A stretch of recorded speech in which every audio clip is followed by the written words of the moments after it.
Hello everyone, welcome back to another video. And as the AMX 30B is currently back in shop, I think it is the last day today, and I think a lot of people have bought it already, and some of them have it for a long time already, but maybe they can use some more input on how to play this tank.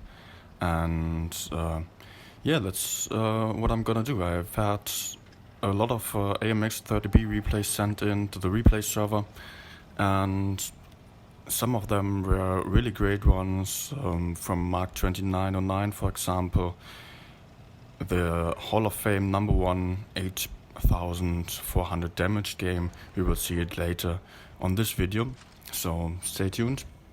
First of all, I want to show you one of my own gameplays, and next up is Kuma from North, also with a really good game. And yeah, let's see.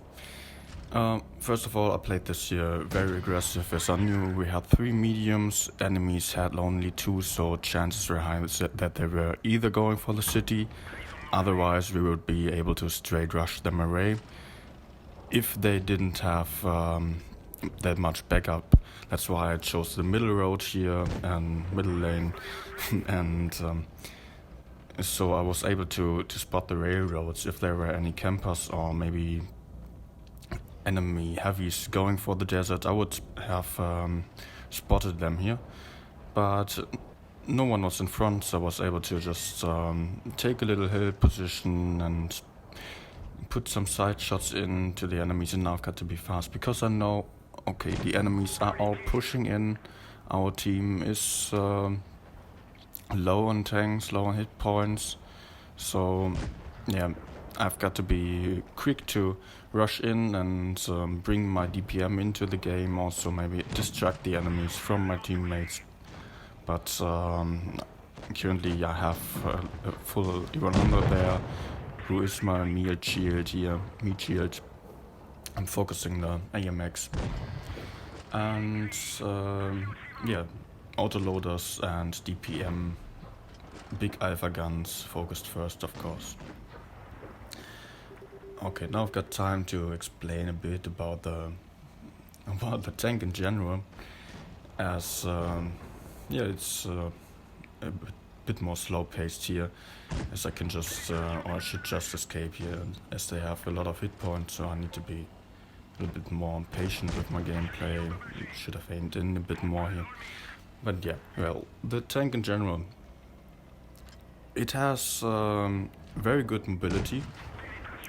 And basically that's it about the good things about this tank, but still I really like it. It has this troll armor on the turret.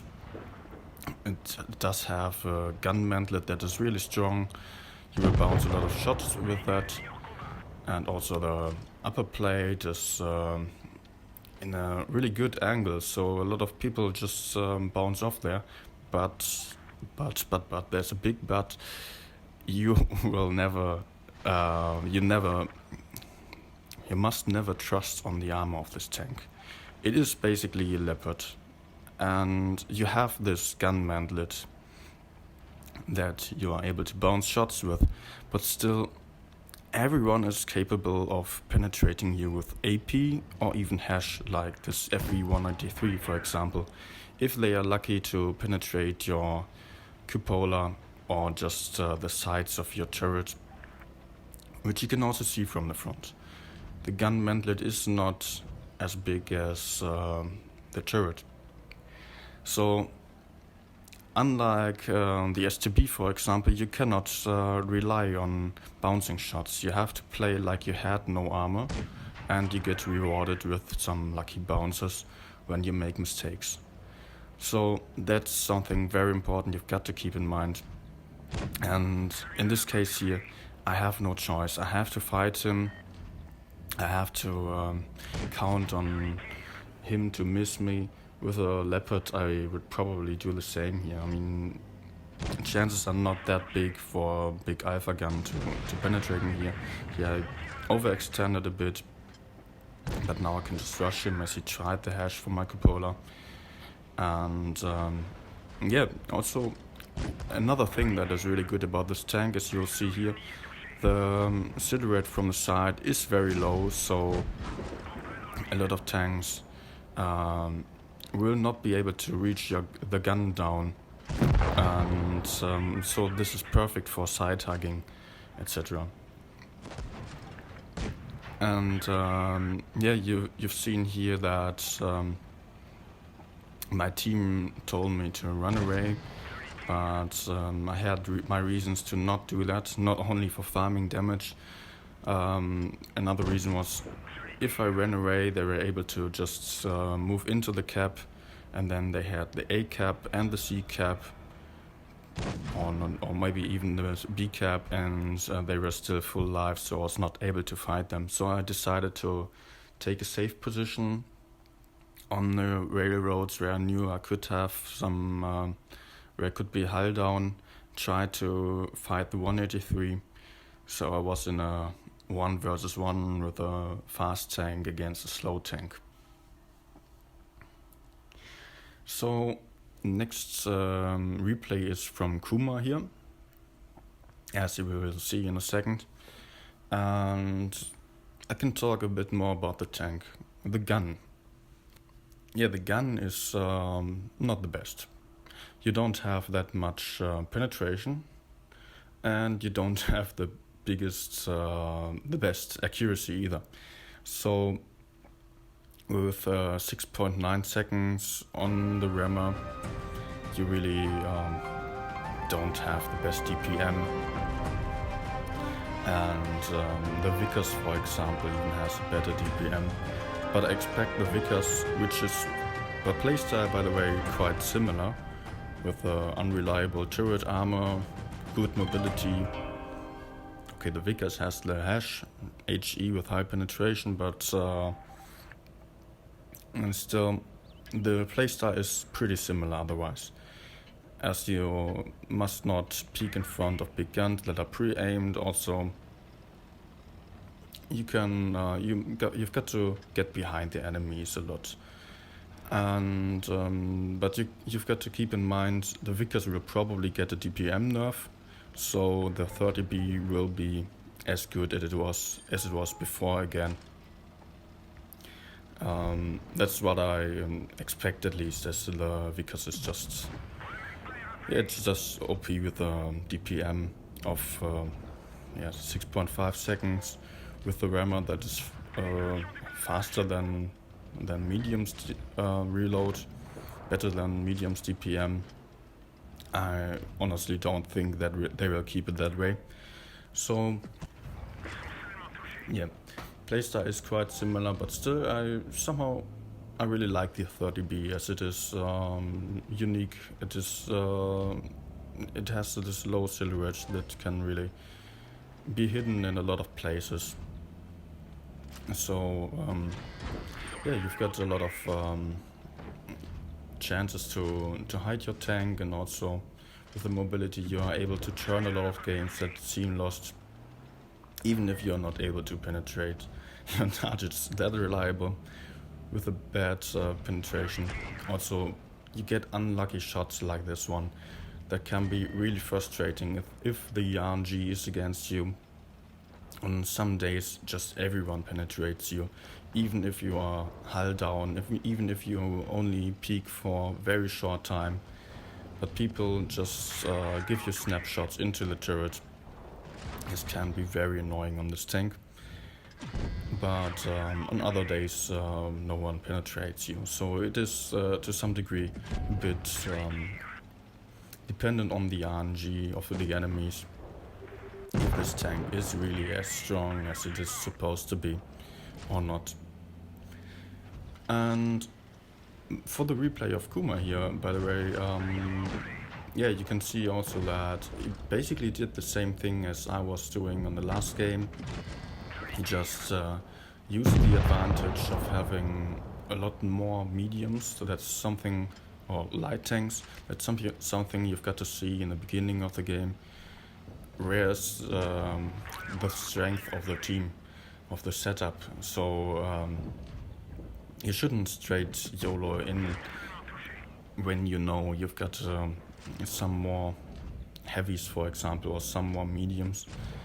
you've got to collect some information because sometimes the teams decide to counter the enemies, like heavies going for the medium side, for example. And then you've got 7 enemies on the medium side while your team is split it with, for example, 2 heavies going for the city and the rest of the team going for the medium side. So I've got to be a bit careful, but you should use the information of the setup already to decide where you can be aggressive or where you should be aggressive. Like, for example, if you have 3 heavies, there's no point waiting it out, especially if you have a heavy with a lot of armor, like E100 for example. You should decide in the beginning already that it's time to play very aggressive and push in as soon as you can. Same as what he does here, or what he did here. He just pushed in to collect some infos if there were campers behind, so he could quickly clear them out before the enemy team was able to flank around and get some side shots in. Also really nice game here from Kuma. Thanks for sending that in. So that was our first game of the day here. And for last, we've got a really good game also from Mark29. As I've said, this is Hall of Fame #1. And the special thing about this game is, in my opinion, that his team is mainly alive in the end, and still he does a lot of damage, even though DPM is really not the greatest.